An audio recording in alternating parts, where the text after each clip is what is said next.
ساری دنیا بھی ان کو ہیلپ آؤٹ کرے. وہ کتنا عرصہ بیٹھ کے دیکھ سکتے ہیں کہ جو طالبان کہہ رہے ہیں اس پہ عمل درآمد بھی وہ کر رہے ہیں یا نہیں کر رہے ہیں. جو ان کی حکومتیں ہیں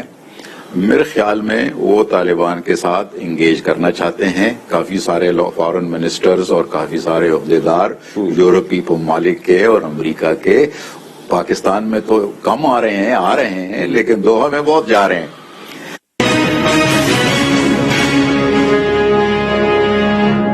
we are blamed for this thing نا کہ پاکستان اگر انوالو نہ ہوتا تو سوویت یونین ڈس انٹیگریٹ نہ ہوتا. دیکھیں میں اس میں ایک دو چیزیں آپ کو بتاؤں. سب سے پہلے جو سوویت ڈس انٹیگریشن ہے نا وہ صرف افغانستان کی وجہ سے نہیں ہے. یہ ہم تو تھوڑا سا ذرا اپنے آپ کو خوش کرنے کے لیے یا ایسا نہیں ہے, وہ ایک فیکٹر تھا. اچھا, سوویت یونین کے اپنے اندرونی حالات, ان کے اقتصادی حالات پہلے ہی بہت تکڑدوں تھے. افغانستان کے حالات کے علاوہ بھی افغانستان ایک ایڈیشنل فیکٹر تھا. جہاں تک ہمارا سوویت تعلقات کا سلسلہ تھا, دیکھیں وہ لوگ کہتے ہیں کہ جی یہ آپ لوگوں نے تو وارم واٹرز کا بہانہ بنا کے تو آپ لوگ, امریکہ نے آپ کو ایسی کہہ دیا, جبکہ ان کا تو کوئی ارادہ نہیں تھا وارم واٹرز کا. حقیقت یہ ہے کہ 1971 میں انہوں نے سوویت یونین نے کیا کیا تھا, وہ ڈائریکٹلی انڈین سائٹ پہ تھا, چاہے وہ یو این سیکیورٹی کاؤنسل میں تھا, چاہے وہ ملٹری سپورٹ میں تھا, چاہے وہ treaty of friendship and cooperation with India تھی جسٹ بفور دا 71 وار. انہوں نے اوپنلی انڈیا کو سپورٹ کیا اور انہوں نے اوپنلی ایسٹ پاکستان کے سپریشن میں ایک ڈائریکٹ یو این میں بھی, انٹرنیشنلی بھی, پولیٹیکلی بھی, ملٹریلی بھی ان کو سپورٹ کیا. نمبر 1. 1973 میں بلوچستان کی انسرجنسی میں ڈائریکٹ سوویت انوالومنٹ کا میں نے پہلے ذکر کیا. نمبر 3. انڈین نیوکلیئر ٹیسٹ میں, انڈین ملٹری ایکسپینشن میں تھرو دا 70s ڈائریکٹ اور ویری اسٹریٹجک سوویت پارٹیسپیشن تھی. تو جب 1979 میں 40 سوویت ڈویژن افغانستان میں داخل ہوئے اور ان کے موٹرائزڈ رائفل ڈویژن ہمارے تھورخم کے سامنے نظر آنے لگے اور چمن میں ہمارے اسکاؤٹس کے سامنے سوویت موٹرائز رائفل ڈویژن کھڑے ہو گئے, تو ہم نے پھر کسی سے پوچھنا تھا یا کسی نے آ کے ہمیں سمجھانا تھا کہ نہیں یار یہ آپ کو کچھ نہیں کہیں گے, یہ یہاں سے ہی واپس چلے جائیں گے. دیکھیں ملٹری تھریٹس جو ہوتے ہیں نا وہ کیپیبلٹی پہ ہوتے ہیں, وہ ریئلٹیز پہ ہوتے ہیں, وہ اس پہ سیاسی ایک انالیسز پہ صرف ہوا میں نہیں کر سکتے. آپ کو اس کیپیسٹی کیپیبلٹی کو سامنے دیکھ کے فیصلہ کرنا ہوتے ہیں. وہ ہمارے سامنے تھے اور ہم نے اس پہ فیصلہ کرنا تھا, اور ہمارا بڑا پرنسپلڈ فیصلہ تھا. ہمارا فیصلہ یہ تھا کہ جناب ہم افغانستان کی آکوپیشن کو ایکسپٹ نہیں کرتے. یہ سوویت یونین نے افغانستان کو آکوپائی کر کے زیادتی کی ہے اور ان کے واپس جانا چاہیے. یہ ہماری پوزیشن تھی, تو اس لیے اس کو فالٹ نہیں کیا جا سکتا. اچھا سر, گزارش یہ ہے کہ جو اس کا مائنڈ سیٹ تھا, let me put it this way آسان لفظوں میں, جو سوویت یونین کا مائنڈ سیٹ تھا 71 اور اس سے آنورڈز, اور جو ان کی انکلینیشنز تھی ٹورڈز انڈیا, ان سب چیزوں کو مد نظر رکھتے ہوئے اگر میں یہ کہوں کہ وی got them sucked into that war so financially تاکہ وہ bleed کر سکیں and that led to the disintegration, تو غلط ہوگا یہ صحیح ہوگا؟ تو کچھ حد تک, لیکن ہمارا رول اس میں میرے خیال میں کم تھا. یہ جو suck into افغانستان کی آپ بات کرتے ہیں نا, یہ امریکن ڈیزائن ضرور تھا. تو آپ اگر ہیلپ آؤٹ نہ کرتے تو نہیں, لیکن میں ہماری ہیلپ اور ہماری اور امریکہ کی جو کوارڈینیشن تھی نا, وہ تو جب وہ سیکنڈ ہو گئے تھے تو تھا. میں آپ کو ایک انٹرسٹنگ چیز بتاؤں, دا انٹائر ورلڈ, جو میں آپ کو ایک بڑی انٹرسٹنگ چیز بتاؤں کہ 1979 میرے خیال میں کوئی مئی کا مہینہ تھا, تقریباً اس ٹائم فریم میں ایک پاکستان سے ایک بڑا ہائی پاور ڈیلیگیشن واشنگٹن گیا تھا. اچھا. اور اس میں D G I S I تھے جنرل اختر عبد الرحمان صاحب, اور اس میں جنرل کے ایم عارف صاحب تھے جو پریزیڈنٹ کے چیف آف سٹاف تھے, اور میرے خیال میں فورن آفس سے شاید آغا شاہی صاحب تھے یا فورن سیکرٹری تھے. یہ ایک ڈیلیگیشن واشنگٹن گیا تھا, اور انہوں نے امریکنوں کو یہ باور کرانے کی کوشش کی تھی کہ جو ہمیں انٹیلیجنس اور انفارمیشن مل رہی ہے وہ یہ ہے کہ سوویٹ بڑی ملٹری بلٹ اپ کر رہی ہے. اس زمانے میں یہ تاجکستان اور ازبکستان سوویٹ ریاستیں تھیں, ان کو بتایا گیا کہ یہاں بہت سوویت بلٹ اپ ہو رہی ہے, اور جس طرح افغانستان میں اس وقت سول وار چل رہی ہے ہمیں یہ خدشہ ہے کہ وہ افغانستان میں انٹروین کریں گے. حقیقت یہ ہے کہ امریکہ نے ہمیں یہ تسلی دی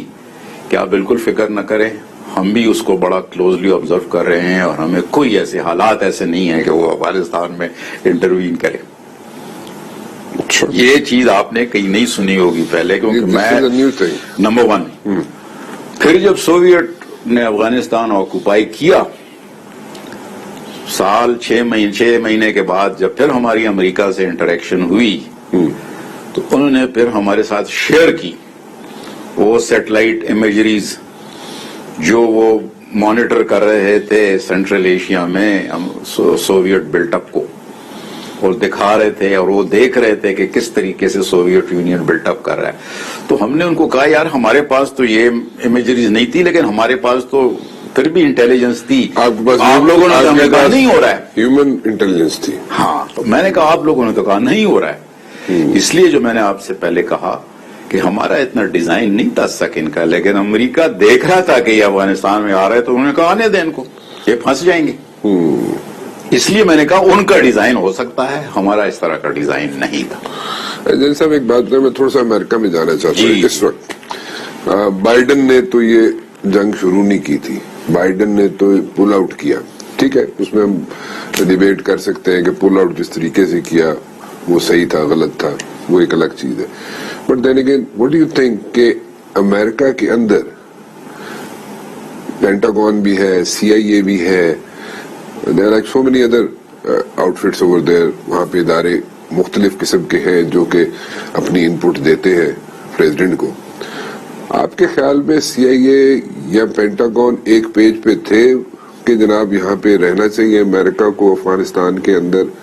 یا پل آؤٹ کر لینا چاہیے؟ اور اگر پل آؤٹ کر لینا چاہیے تو کیا سی آئی اے چاہتا تھا کہ امریکہ پل آؤٹ کر جائے افغانستان سے, پہلے کر جائے یا بعد میں کر جائے, کیا اس میں؟ دیکھیں میں آپ کو صاحب شروع سے 9/11 کے بعد سے میں آپ کو سچویشن بتاتا ہوں کہ امریکہ جب افغانستان میں آیا تو وہ ایک بدلے کی نیت, ریونج کے انٹینٹ سے آیا. کیونکہ 9/11 ہو گیا تھا, اور انہوں نے پھر ملا عمر سے اور طالبان کی حکومت سے یہ ایک ڈیمانڈ کی تھی کہ آپ القاعدہ کو ہمارے حوالے کریں, اور نہیں ہوا تھا. اور امریکن عوام کی یہ توقع تھی کہ امریکہ 9/11 کا بہت جلدی بہت سخت جواب دے گا اور بدلہ لے گا. اس ماحول میں انہوں نے افغانستان میں پہ اٹیک کیا اور افغانستان میں آئے. لیکن وہاں 9/11 نے امریکہ میں ایک بڑا مائنڈ سیٹ ہائی لائٹ کیا جس کو ہم نیو کونس کے طور پہ بھی پہچانتے ہیں, نیو کنزرویٹو جن کو کہتے ہیں, اور اس میں بہت سارے نام سامنے آئے. اس وقت وائس پریزیڈنٹ ڈک چینی کا نام لیا گیا, اسی وقت کے جو سیکرٹری آف ڈیفنس تھے رمسفیلڈ, ڈپٹی سیکرٹری وولفووٹز, اور کئی اس میں نام مختلف لوگوں کے لیے گئے. اور یہ سلسلہ یہ جو نیو کونس کا ہے یہ چلتا رہا. بعد میں نام آئے, آپ نے بہت سارے ریسنٹ ٹائم میں, ٹرمپ کے ٹائم میں آپ نے بولٹن کا نام سنا, آپ نے میک ماسٹر جو ان کے نیشنل سیکیورٹی ایڈوائزر تھے ان کا نام سنا, ایون جنرل میٹس جو ان کے سیکرٹری ڈیفنس کے نام تھے. یہ بڑے ہارڈ لائن سوچ والے لوگ تھے. اور ابھی بھی آپ جب افغانستان سے امریکہ فائنلی وڈرا کر رہا تھا تو آپ نے امریکہ میں بہت ساری مختلف اور بڑی کچھ سخت آوازیں سنی ہوں گی جو وہ